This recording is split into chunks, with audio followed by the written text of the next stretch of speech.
Sudah live? Oke.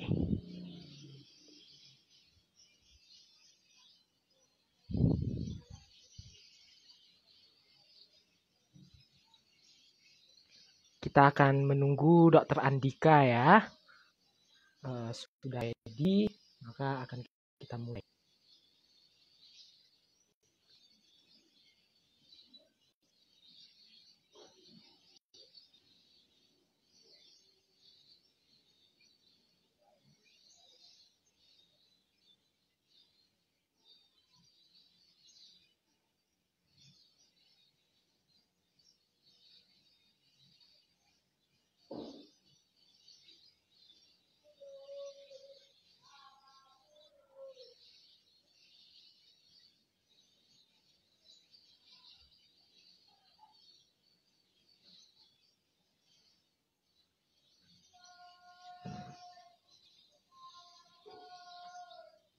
Selamat siang teman-teman semua.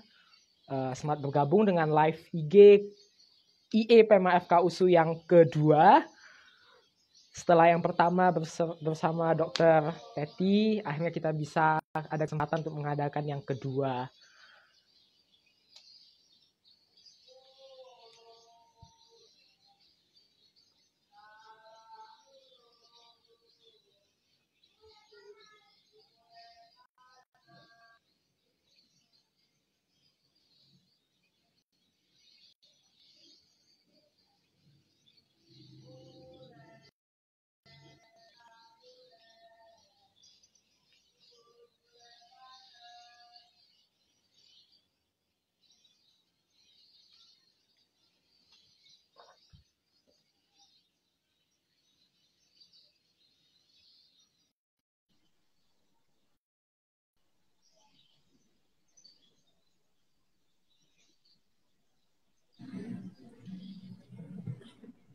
Baik, sudah bersama kita Dr. Andika Pradana, spesialis paru. Dr. Andika adalah dosen kami di Fakultas Kedokteran Universitas Sumatera Utara yang juga di Rumah Sakit USU. Selamat siang, Dr. Andika. Selamat siang, Dek. Selamat siang semuanya. Baiklah, kalau begitu teman-teman kita juga mungkin sudah menunggu ya untuk live IG PEMA FK USU. Kali ini topik bahasan kita cukup menarik karena kita akan membahas hal-hal yang sedang hangat jadi perbincangan di antara masyarakat. Kita akan menepis beberapa isu-isu yang menjadi perbincangan di masyarakat. Baiklah, Dr. Andika, kita mulai. Boleh, insya Allah. Silakan. Baiklah. Nah, mungkin kita mulai dengan yang pertama. Boleh Dr. Andika jelaskan bagaimana situasi COVID di lapangan saat ini, terutama di Medan dan sekitarnya, terutama di Sumatera Utara. Oh ya, oke, baik. Terima kasih. Jadi, sebagaimana kita ketahui bahwa COVID-19 ini sudah sah dinyatakan sebagai penyakit pandemi, artinya sudah melibatkan hampir seluruh belahan negara di seluruh dunia, yang mana sudah angka kenaikan kasusnya sudah terlihat sangat jelas. Mungkin kalau kawan-kawan atau viewer semua melihat perkembangan tren penyakitnya, kita selalu naik ya. Kita selalu kurvanya naik, sehari lebih dari 1.000, 1.000, 1.900, 1.000. Jadi memang sangat tinggi angka kejadiannya di lapangan. Begitu juga di Sumatera Utara, dan begitu juga di Kota Medan. Kita sendiri dari Perhimpunan Dokter Paru Indonesia, dari para dokter paru yang berpraktek sehari-hari itu sering sekali, hampir setiap hari menerima pasien-pasien dengan gambaran klinis seperti COVID, yang kemudian dilakukan pemeriksaan memang COVID, tegak sebagai pasien COVID. Jadi kasusnya memang naik sekali. Jadi kalau ada orang yang beranggapan bahwa angka COVID itu sebenarnya tidak ada, itu sama sekali tidak benar ya. Angka COVID itu benar-benar nyata, dan bahkan sejujurnya menurut saya pribadi sebetulnya angka COVID yang real di lapangan itu lebih besar daripada yang dilaporkan di data-data dari Kementerian Kesehatan. Kenapa? Karena masih banyak sebetulnya penderita COVID yang berstatus tanpa gejala tapi tidak terdeteksi. Jadi banyak sekali case-nya dan beberapa kali bahkan kita jumpa kasus yang kita anggap di rumah sakit kita duga sebagai pasien COVID tapi tidak bersedia untuk dilakukan pemeriksaan swab sehingga tidak terdiagnosis sebagai pasien COVID. Akibatnya pelaporannya itu justru lebih rendah. Jadi angkanya sangat-sangat tinggi sekali dan ini real kita hadapi di lapangan. Seperti itu. Untuk Medan, saat ini semua daerah Medan sudah zona merah, sebagaimana kita ketahui semua sudah zona merah. Dan untuk daerah-daerah selain di Sumatera Utara, itu juga melaporkan ada selalu pertambahan kasus COVID setiap harinya di Sumatera Utara. Seperti itu. Baik dok, berarti kita tahu bahwa angka COVID ini semakin meningkat ya trennya ya dok. Kemudian kalau kita lihat semakin meningkat, sebenarnya bagaimana sih diagnosis dari COVID tersebut? Kita tahu ada PCR swab test dan juga ada rapid test.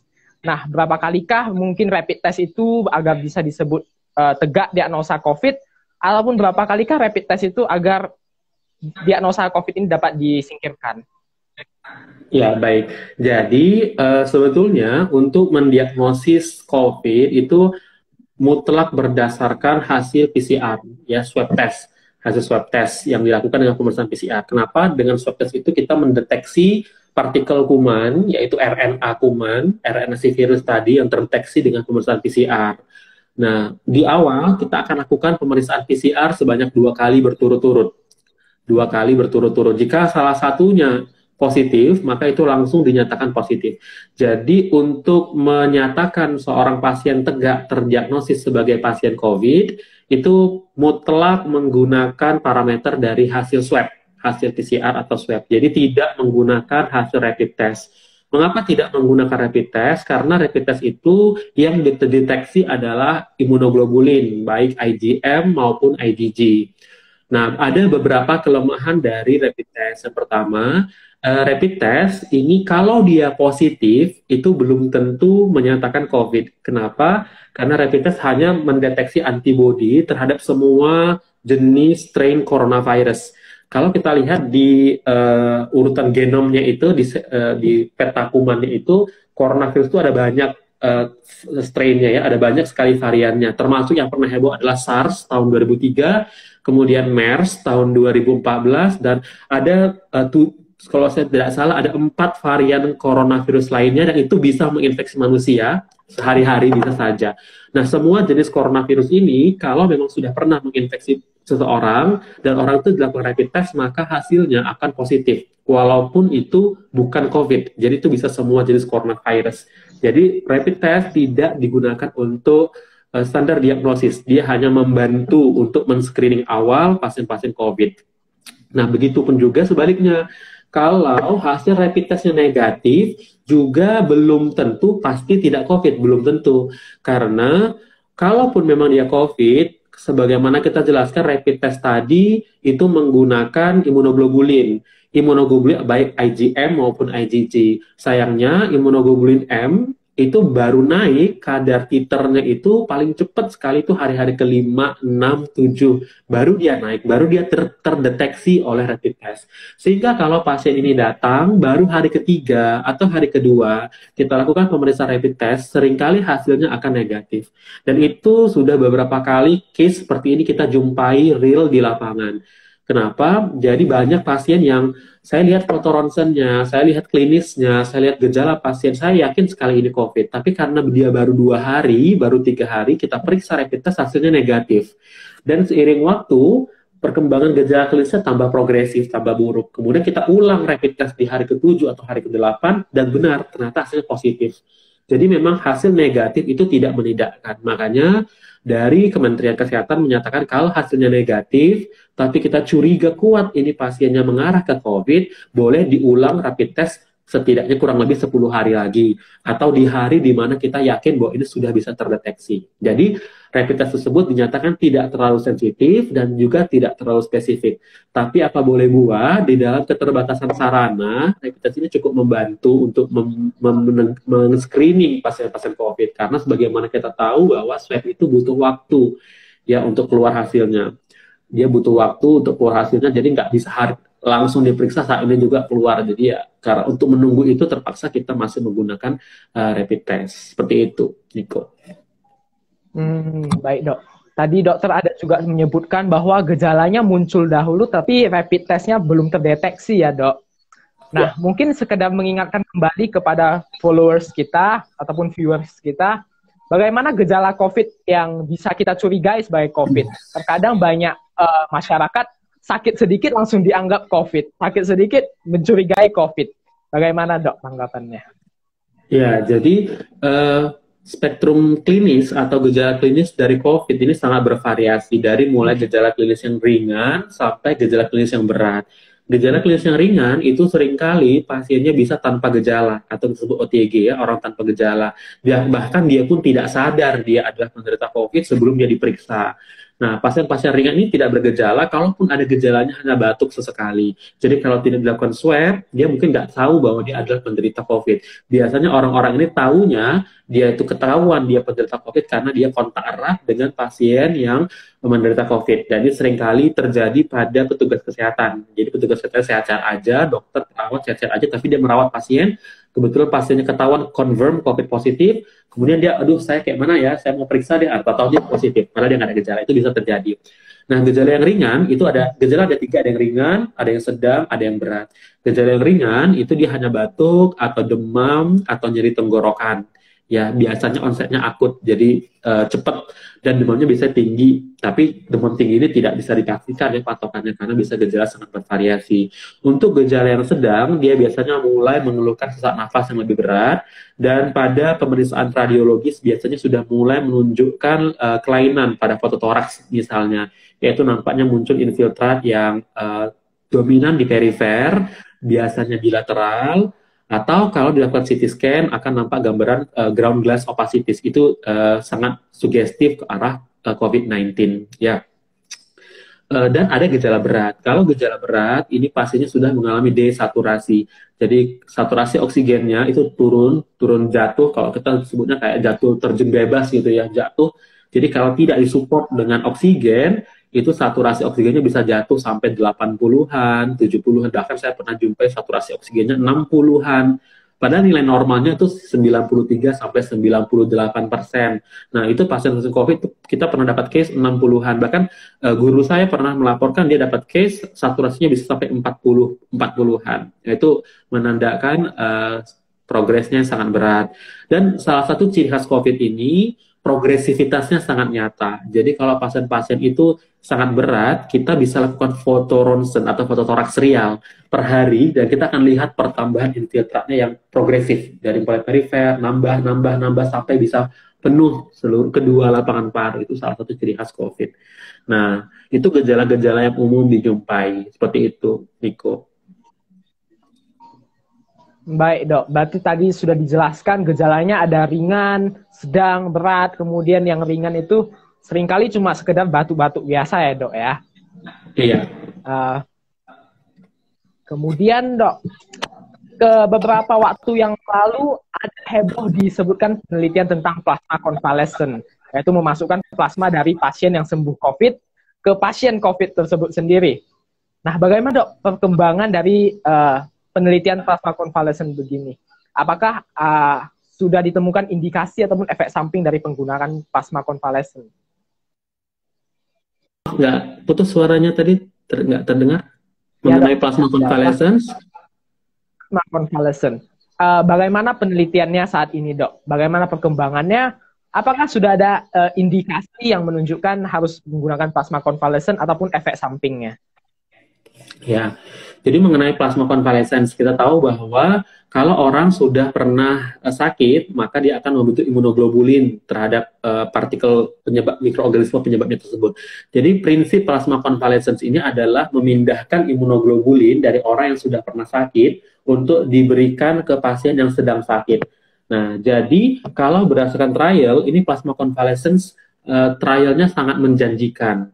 Dan dari Perhimpunan Dokter Spesialis Patologi Klinik, PDS Patklin, itu saya melihat mereka sudah melakukan riset tentang itu dan mereka sudah mau melaksanakan mengenai plasma convalescence ini. Jadi kan plasma convalescence ini intinya mentransfusikan imunoglobulin dari pasien yang sudah pernah sakit dan sudah sembuh dipindahkan supaya imunoglobulinnya tadi menyerang mikroorganisme tadi. Jadi istilahnya seperti imunisasi yang pasif ya, vaksin ya, semacam vaksin, tapi bedanya kalau vaksin kan dia aktif ya, ini pasif. Jadi kita berikan imunoglobulin supaya dia menyerang pasien-pasien tadi.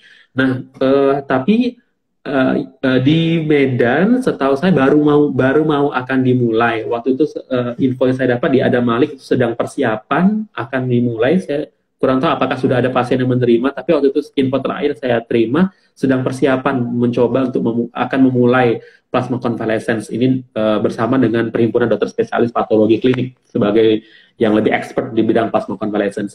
Nah, beberapa yang harus di observasi mengenai pasien-pasien yang menerima ini adalah reaksi alergi. Sebagaimana transfusi itu pasti akan membawa reaksi alergi dari mulai yang ringan, itu hanya bisa berupa demam, sampai yang reaksi berat. Yang kita khawatirkan adalah reaksi berat yang bisa terjadi reaksi anafilaktik. Walaupun dari literatur reaksi alergi ini jumlahnya sangat minimal, sangat minimal. Nah, tapi harus perlu diingat prinsipnya bahwa tidak serta-merta plasma convalescent ini pasti menyembuhkan. Tidak. Kenapa? Karena orang yang pernah sakit dan kemudian dia sembuh, memang dalam tubuhnya membentuk imunoglobulin. Tapi yang jadi pertanyaan, seberapa banyak imunoglobulin yang ada dalam tubuh dia? Apakah cukup untuk diberikan ke orang lain untuk menyembuhkan orang tersebut? Jadi titer antibodinya juga harus diukur, dan itu tentu akan kerjasama dengan dokter patologi klinik karena beda-beda. Jadi saya misalkan ada si A sembuh, si B sembuh, tapi titer antibodi di si A itu berbeda dengan titer antibodi si B. Jadi kita nggak bisa pukul rata, oh dengan satu kantong plasma convalescent selesai, tidak bisa, karena titer antibodi masing-masing orang yang sudah sembuh akan berbeda-beda dan tidak bisa diprediksi seperti itu. Dan umumnya kita tidak agak berbahaya, bukan berbahaya, agak hati-hati kalau memberikannya pada wanita hamil, karena kita khawatirkan ada reaksi penolakan ya kan terhadap kehamilannya. Kita tidak tahu efikasi dan keamanannya pada kehamilannya gitu. Tapi secara trial itu menjanjikan dan setahu saya sudah akan mulai dirintis di rumah sakit Adam Malik yang mudah-mudahan bisa dikerjakan dan hasilnya memuaskan seperti itu. Iya, berarti plasma convalescent dari trial sangat menjanjikan ya dok ya. Iya. Baiklah, untuk teman-teman kami, viewers, kalau ada pertanyaan yang ingin ditanyakan, boleh dituliskan dalam kolom komentar. Bila nanti ada sisa waktu, akan Dr. Andika jawab untuk Anda.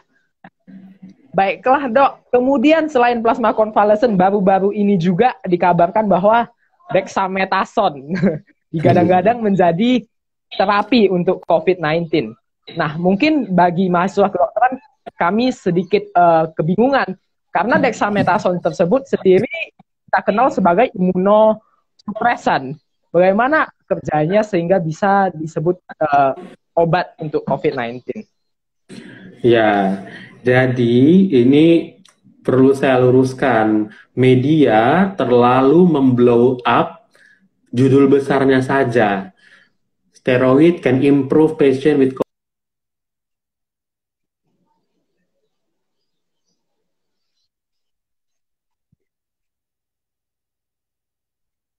seperti dexamethasone may improve patient with COVID.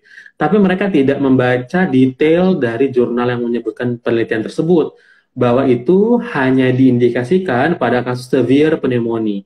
Itu harus diingat bahwa hanya diindikasikan kalau pasiennya sudah jatuh ke pneumonia berat. Loh, kenapa nggak kita berikan pada COVID yang ringan? Nah, hati-hati bahwa kortikosteroid ini ibarat pedang bermata dua. Jadi sebelum kita bahas dulu mengenai kortikosteroid atau dexamethasone pada pasien COVID, kita harus tahu perjalanan klinis dari pasien COVID.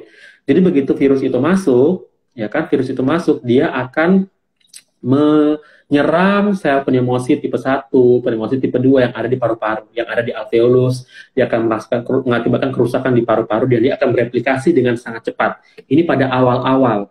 Nah, pada saat ini first line defense-nya adalah dengan menggunakan innate immunity. Yang paling utama adalah makrofag. Jadi makrofag alveolar akan datang ke tempat tersebut dan memfagosit si kuman virus COVID-nya tadi. Jadi first line defense-nya adalah sel-sel makrofag, kemudian sel-sel imun ya, bahwa adaptifnya seperti sel T, itu adalah first line defense-nya.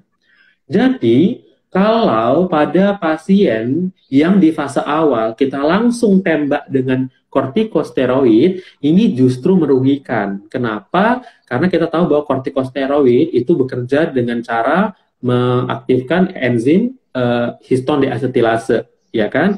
Yang mana histon deasetilase ini akan mengaktifkan NF-kappa beta. NF-kappa beta merupakan gen yang memproinflamatorik. Sitokin mengkode gen-gen proinflamatorik. Jadi kalau kita berikan dexamethasone, maka gen-gen yang mengkode sitokin proinflamatorik akan switch off, akan shut down. Sehingga sitokin proinflamasi nggak bisa diproduksi. Padahal di fase awal, sitokin proinflamatorik tadi sangat krusial, sangat penting untuk merekrut lebih banyak makrofag dan bala bantuan datang untuk mengeliminasi kuman tadi. Jadi kalau di fase awal, kita langsung tembak semua, kasih steroid, kita justru melumpuhkan sistem imun. Dan akhirnya kumannya akan pesta pora bereplikasi di dalam paru-paru. Nah, lantas kenapa dia bisa diberikan pada fase yang berat, pada severe COVID? Karena saat misalkan viral load-nya sudah terlalu banyak, maka makrofag alveolar tadi tidak sanggup membunuh virus tadi, maka makrofag akan melepaskan terlalu banyak sitokin proinflamatorik. Nah, sitokin proinflamatorik dalam jumlah yang terlalu banyak, dia akan memberikan efek samping. Apa efek sampingnya? Dia akan mengakibatkan kerusakan pada jaringan paru itu sendiri, yang kita sebut dengan nama ARDS, Acute Respiratory Distress Syndrome. Nah, jadi ARDS atau gambaran COVID berat itu terjadi akibat badai sitokin yang terlalu banyak. Makanya kita selalu sebut bahwa patogenesis utama dari COVID-19 itu adalah cytokine storm, badai sitokin yang terlalu banyak. Kok bisa sitokinnya terlalu banyak? Sebetulnya sitokin ini bagus untuk mengeliminasi kuman. Tapi kalau viral load-nya tadi terlalu banyak, maka sitokinnya juga akan terlalu banyak dan dia akan menyerang jaringan paru itu sendiri. Pada kondisi seperti inilah baru ada tempatnya kita untuk menekan sistem imun supaya cytokine storm-nya tidak terlalu hebat. Jadi dia hanya diberikan pada kondisi berat dengan harapan badai sitokinnya bisa ditekan, dan steroid juga bisa membantu pembentukan surfaktan ya dari pneumosit tipe 2 supaya distensi alveolus lebih baik. Jadi tidak benar bahwa steroid dexamethasone pasti menyembuhkan COVID. Nah, itu perlu diluruskan. Dan ini memang saya agak miris ya dengan media yang langsung memblow up, oh dexamethasone obat murah yang bisa sembuhkan COVID. Saya khawatir nanti semua orang akan beli dexamethasone di apotek, lama-lama dexamethasone langka, semua orang pakai dexamethasone suka-suka hati, setelah COVID reda kita akan menghadapi kasus Cushing syndrome, perdarahan saluran makanan bagian atas, TSLD, ada macam-macam. Itu efek-efek samping yang tidak diinginkan. Seperti itu. Baik dok, jadi ini menjawab pertanyaan masyarakat ya, dexamethasone apakah serta-merta menyembuhkan COVID? Nah, kemarin juga seringkali dibilang oleh netizen ya, apakah saatnya untuk menumpuk dexamethasone di rumah? Maka ini sudah sangat menjawab bahwa dexamethasone tidak serta-merta menyembuhkan COVID, tapi meringankan gejala ARDS COVID fase lanjut ya. Baik dok, kemudian ada pertanyaan, bagaimana jika OTG positif COVID? Apakah bisa sembuh tanpa mengkonsumsi obat-obat yang khusus untuk COVID? Seperti mungkin yang diberikan saat ini oseltamivir. Nah, apakah jika hanya dengan isolasi mandiri, apakah bisa disembuhkan itu? Enggak, dok. Ya, jadi sebagaimana kita jelaskan tadi berdasarkan imunopatogenesisnya bahwa first line defense itu bukan obat. first line defense adalah dari innate immunity dari pasien itu sendiri, dari sel makrofag, alveolar, sel T, cytokine pro-inflamatorik. Kalau itu cukup baik, maka dia bisa mengeliminasi kuman tadi dengan efektif. Dan beberapa kasus yang kita jumpai, pasien-pasien di rumah sakit rujukan COVID yang memang tanpa gejala, dia bisa swabnya negatif tanpa harus diberikan antiviral. Jadi memang pada daya tahan tubuh yang baik, kita akan bisa mengeliminasi kuman itu sendiri dengan cukup baik. Ya, apalagi pasien-pasien usia muda tanpa komorbid. Itulah kenapa kan orang sering sebut bahwa kita konsumsi vitamin C, kita konsumsi antioksidan, vitamin E, zinc. Itu semua apa sih gunanya? Itu semua diberikan adalah untuk immune booster, untuk mengangkat status inflamasi status daya tahan tubuhnya supaya bisa menyerang sebagai first line defense dari kuman tadi. Dan kalau kumannya bisa tereliminasi, maka selesai, tidak ada masalah pada pasien seperti itu. Jadi apakah bisa sembuh? Bisa sebetulnya, tapi itu sangat mengandalkan status imunologis dari pasien-pasien tersebut.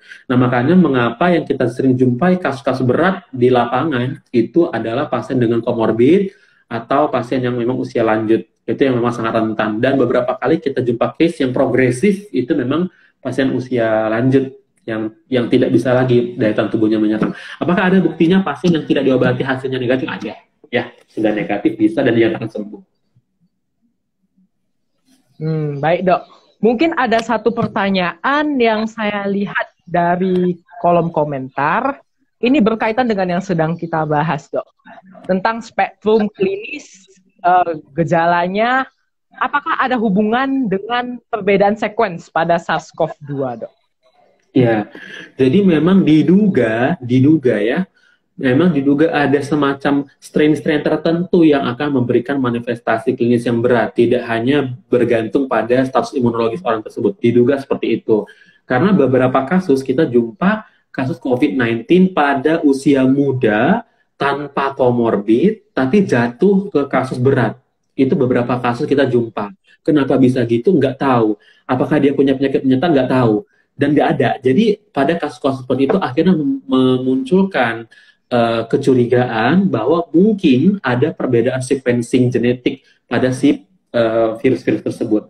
Nah, saya pernah membaca tulisan, saya lupa di mana, bahwa ada yang mencoba membuat spasial analisis dari penyebaran virus tersebut yang menyatakan bahwa sequencing antara virus yang pertama ada di Wuhan dengan yang ada di Italia itu berbeda katanya.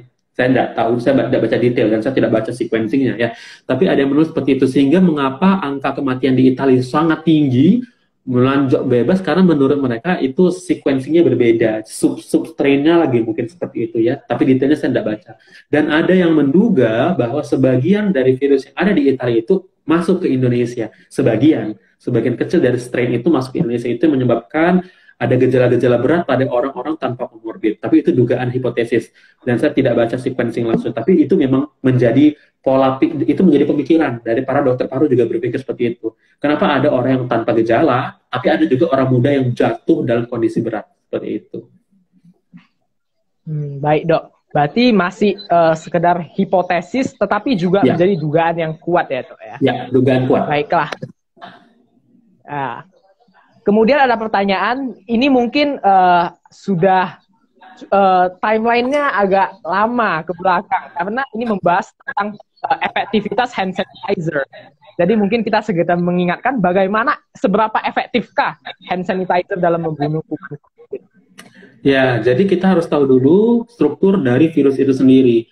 Lapisan terluar dari virus itu adalah asam lemak, yang mana kita tahu bahwa asam lemak itu kan mudah sekali larut dengan penggunaan bahan-bahan yang mengandung alkohol.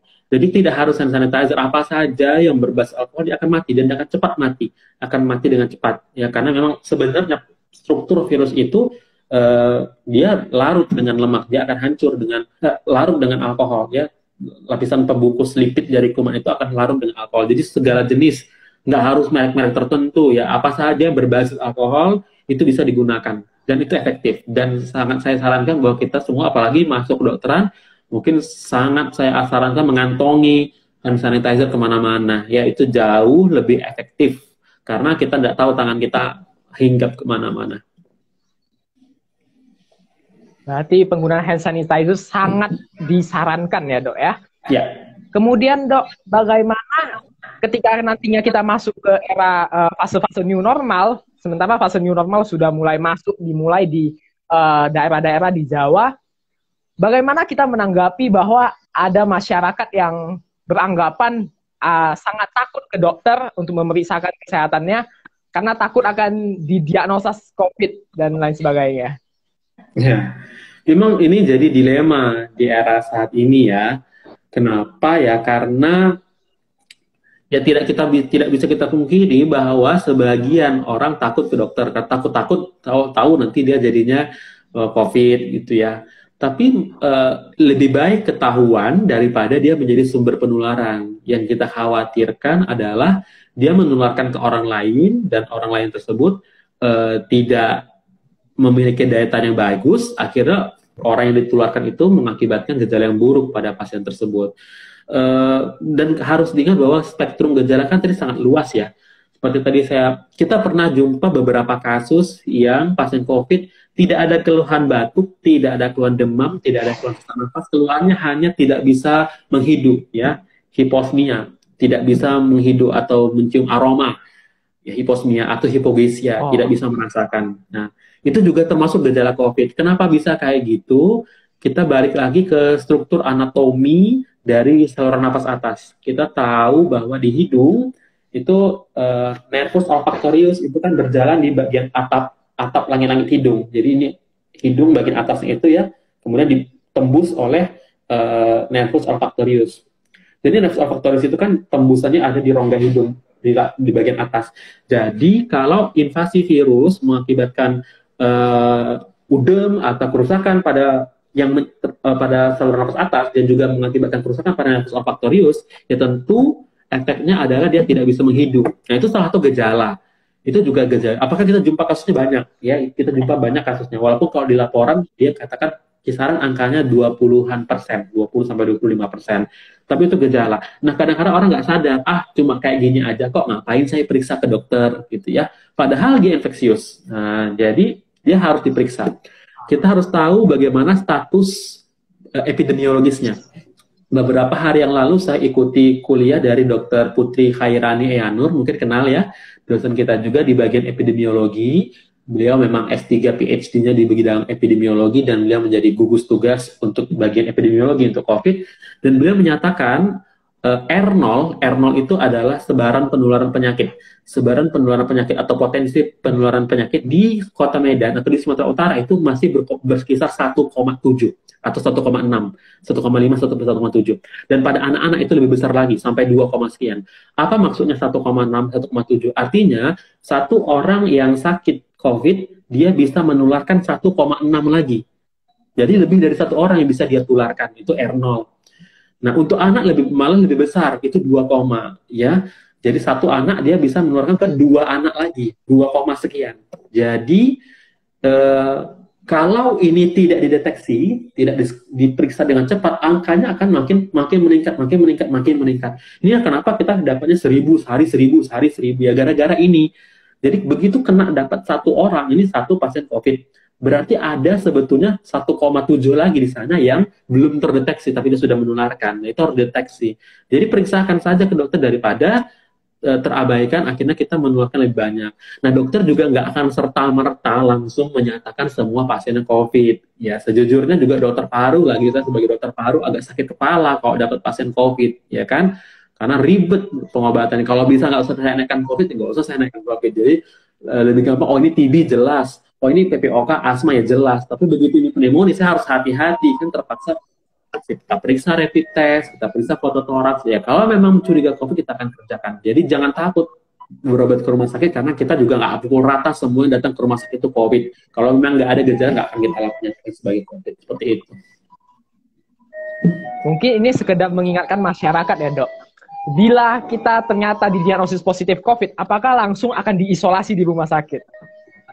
Ya, jadi kan dulu orang takut, nanti kalau saya takut COVID, saya harus diisolasi di rumah sakit kan gitu ya.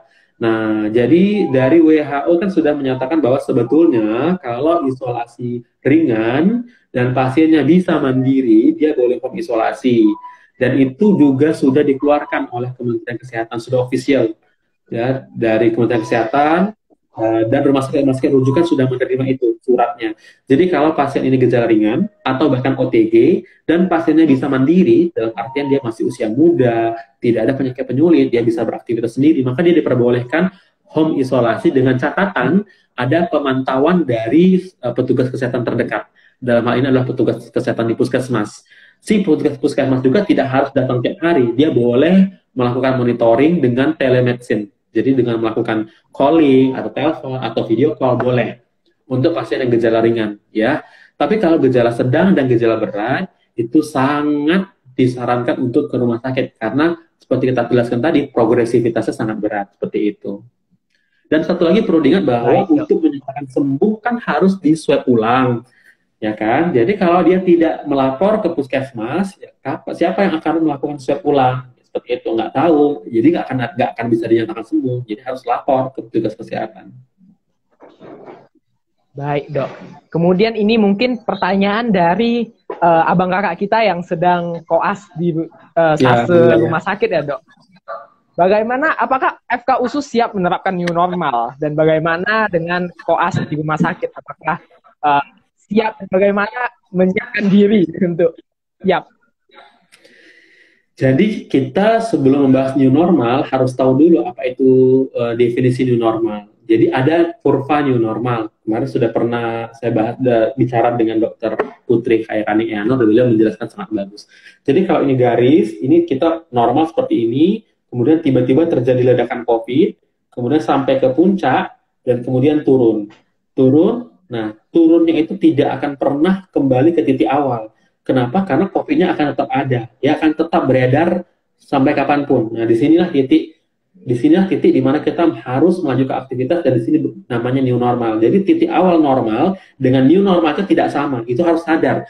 New normal tidak sama dengan normal. Ini garis normal, ini garis new normal, ini puncaknya. Jadi ini garis normal, ini puncak ledakan COVID, dan di sini new normal.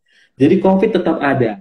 Jadi kalau dipertemukan pendapat dari epidemiologis dengan pendapat dari ahli ekonomi, mungkin nggak akan ketemu sampai kapanpun, ya kan? Karena sebetulnya syarat untuk boleh melakukan new normal secara teoritis itu angka R0, angka penularan wabah tadi harus di bawah 1. Kita sendiri masih 1,6 atau 1,7, untuk anak-anak lebih parah lagi 2, sekian. Makanya Kementerian Pendidikan waktu mau memulai tahun ajaran baru, mereka berkonsultasi dengan ahli epidemiologi dan dengan Ikatan Dokter Anak Indonesia. Karena angka R0-nya masih 2, maka ahli epidemiologi langsung menyatakan tidak setuju untuk memulai sekolah bagi anak-anak karena angkanya 2, dan oleh karena itulah Kementerian Pendidikan tidak melanjutkan sekolah yang offline, tetap sekolah dilakukan secara online. Nah, karena angkanya 2, terlalu besar. Tapi kalau untuk orang dewasa kan 1, Nah, dalam keadaan di mana kita harus beraktivitas sehari-hari, ya kita harus mau tidak mau harus memulai keadaan new normal ini, kan seperti itu. Tapi kita harus sadar bahwa new normal tidak sama dengan normal. Ini normal, ini new normal. Jadi tetap ada space di sini kuman COVID beredar. Dan di sini kita sendiri yang harus memprotek. Jadi kalau misalkan harus memulai kembali kegiatan perkuliahan atau kepanitiaan klinik di rumah sakit, ya mau tidak mau harus dimulai, tapi harus sadar bahwa setiap adik dokter muda harus memprotek dirinya masing-masing. Harus jaga jarak, harus menggunakan APD, harus membawa hand sanitizer kemana-mana, itu harus dilaksanakan, mau tidak mau. Kalau mau nunggu sampai betul, nggak akan mungkin, karena kita nggak akan ketemu nih idealnya epidemiologi dengan idealnya ahli ekonomi, mau sampai kapan, seperti itu. Jadi apa boleh buat, harus dimulai, tapi tadi makanya kan fakultas akhirnya merancang kebijakan untuk menggilir dokter muda yang akan ke rumah sakit, dan itu akan dimulai nanti ya di akhir Juli. Digilir, tidak semua abrek datang satu rombongan yang ke rumah sakit, itu nggak boleh. Nanti akan dibuat rotasinya khusus oleh fakultas, dan tetap itu fakultas baru akan mulai 25% dari kegiatan yang akan dimulai offline, 75%-nya masih online, itu secara pelan-pelan. Nah, jadi ya seperti itu, harus tahu bahwa new normal tidak sama dengan normal. Baik dok, berarti untuk abang kakak kita, dokter muda yang sedang menjalankan koas di rumah sakit ataupun yang sedang koas di rumah, kita harus siap ya menjalani new normal. Tapi juga sudah dibarengi di disiapkan oleh fakultas dengan persiapan yang cukup matang. Baik dok, kita akan menjawab pertanyaan dari viewers. Ada satu pertanyaan dok, bagaimana dengan spektrum klinis secara awam untuk COVID dengan influenza? Apakah ada perbedaan yang signifikan? Oh, jadi nama besarnya itu influenza-like illness, ILI ya. ILI itu nama besarnya, influenza-like illness. Apa itu ILI? Itu adalah semua penyakit yang memperlihatkan gejala di saluran nafas, termasuk pneumonia bakterial, termasuk pneumonia viral, dan dalam hal pneumonia viral salah satunya adalah COVID-19. Jadi itu judul besarnya influenza-like illness, ILI. Yaitu itu judul besarnya. Salah satunya adalah COVID. Apakah bisa memastikan dari gejala klinis? Tentu tidak. Ya, karena gejala klinis COVID terlalu bervariasi. Ya, tetap harus dilakukan pemeriksaan. Jadi tidak bisa dari gejala klinis. Oh, berarti mungkin gejala klinisnya hampir mirip sehingga tidak bisa kita diagnosis langsung dari gejala klinis ya, dok? Ya. Baiklah. Kemudian pertanyaan berikutnya tentang perbaikan innate immunity dengan perbaikan gejala dengan inhalasi eukaliptus atau minyak kayu putih. Apakah ada penelitian yang pernah menyebutkan hal seperti ini, dok? Ataupun pernah dok baca atau dengar? Saya belum pernah baca yang spesifik untuk eukaliptus atau minyak kayu putih ya.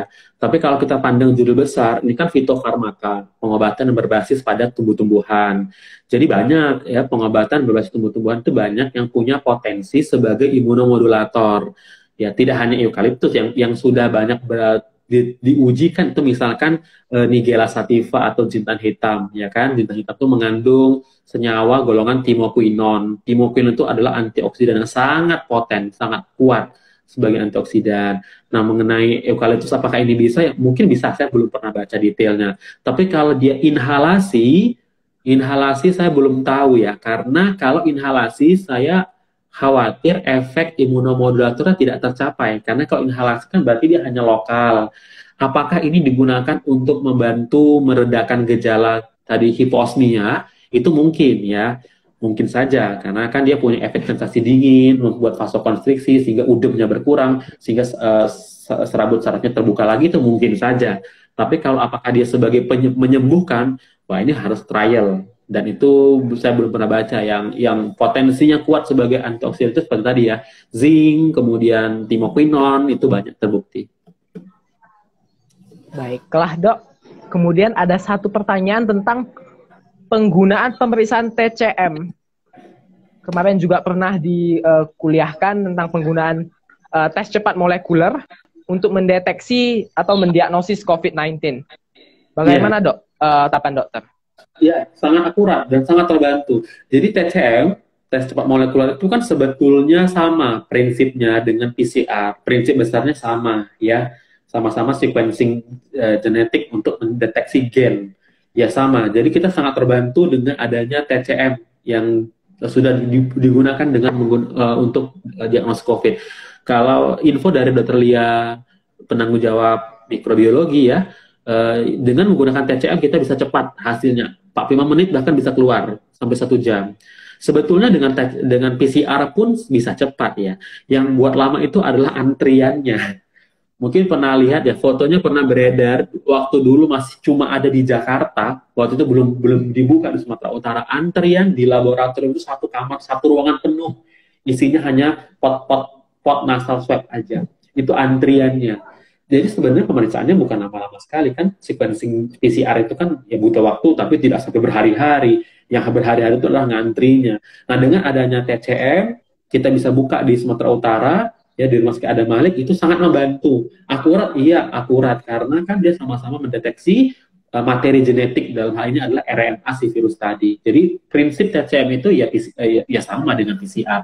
Hanya saja selama ini dia dipakai untuk TB, mendeteksi gen RPOB pada TB, sekali ini enggak. Dia gunakan untuk mendeteksi gen si virusnya tadi. Baik dok, lumayan banyak ilmu yang bisa kita dapatkan hari ini ya dok. luar biasa sekali karena banyak hal yang mungkin bagi kami seperti hal yang baru kita ketahui. Baik dok, sebagai penutup, adakah pesan dokter untuk teman-teman kita, viewers yang sedang menonton, perihal dengan new normal? Nah, jadi nanti mungkin boleh kapan-kapan dari PEMA FKUSU coba undang ahli epidemiologi ya, seperti Dokter Putri Khairani Eanur, memang beliau adalah PhD-nya epidemiologi. Beliau saya ikut sempat Zoom webinar dengan beliau membahas tentang new normal. Dan dari paparan beliau, ya sebetulnya kita bahkan belum mencapai puncak. Itu prediksi kurva mereka. Ya, harus tahu tadi kan, ini normal, ini kurvanya mulai naik, di sini puncak, baru turun, baru ini new normal. Nah, kita itu menurut paparan dari beliau, itu bahkan kita belum mencapai puncak. Jadi, ya akan naik lagi, baru turun. Tapi kalau kurva ini prediksi beliau itu kita sudah kurang lebih 3/4 menuju puncak gitu ya. Artinya potensi penularan sangat besar. Seperti tadi kita paparkan bahwa syarat untuk bisa jadi new normal itu dari R0, R0-nya harus di bawah 1. Kita saat ini masih 1,6, 1,7, lupa pastinya 1, sekian. Jadi kalau ditanya apakah kita bisa memasuki new normal, jawabannya tidak bisa sebetulnya. Tapi apakah kita harus memasuki new normal, mau tidak mau, kan seperti itu. Jadi akhirnya kembali ke kita.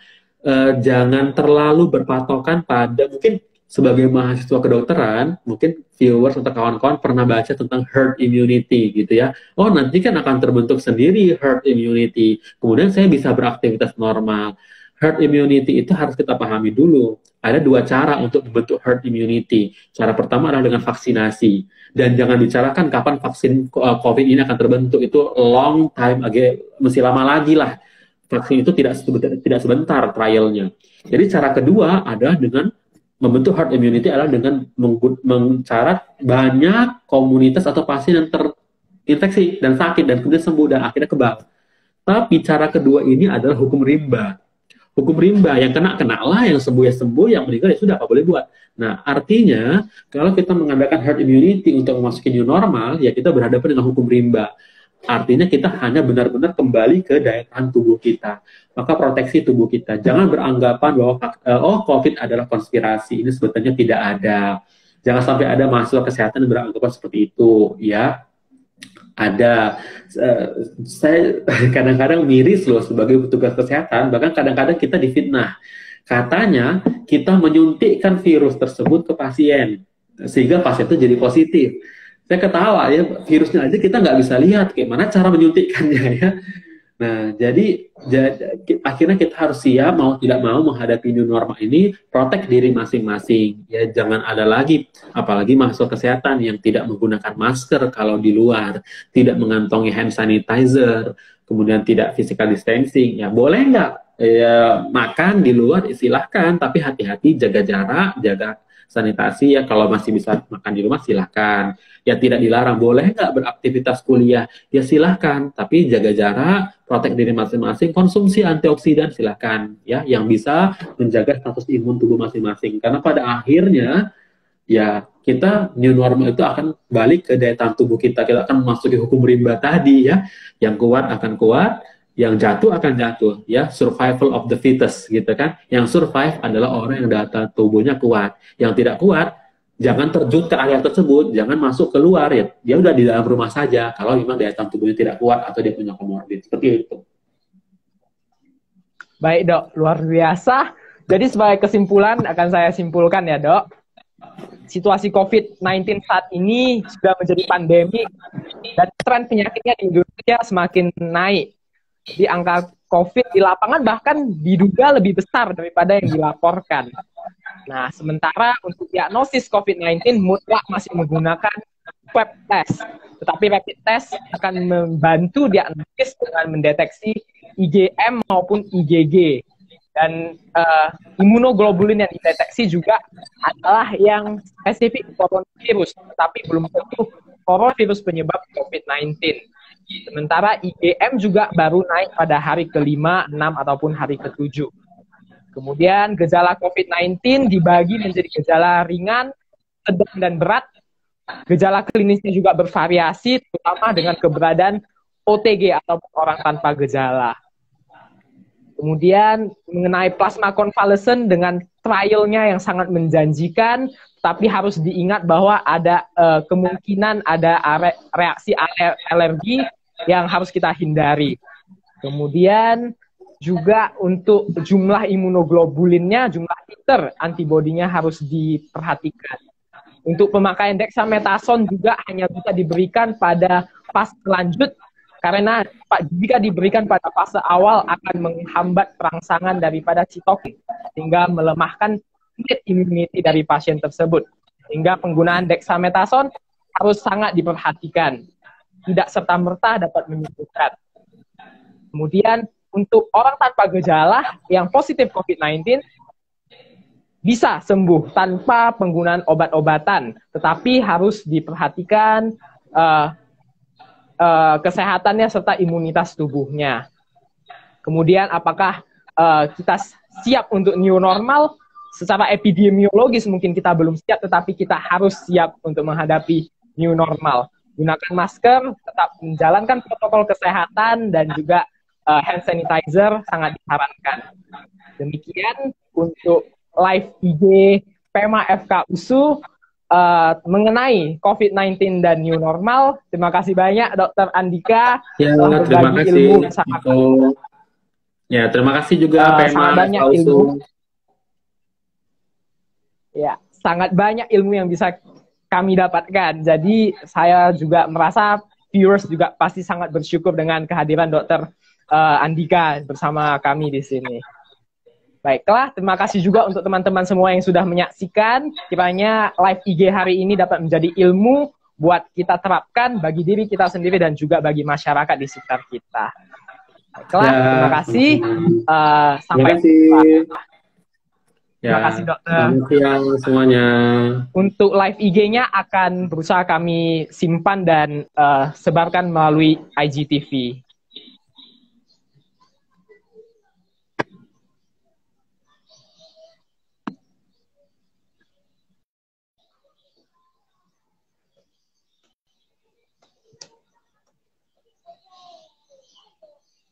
Sampai jumpa.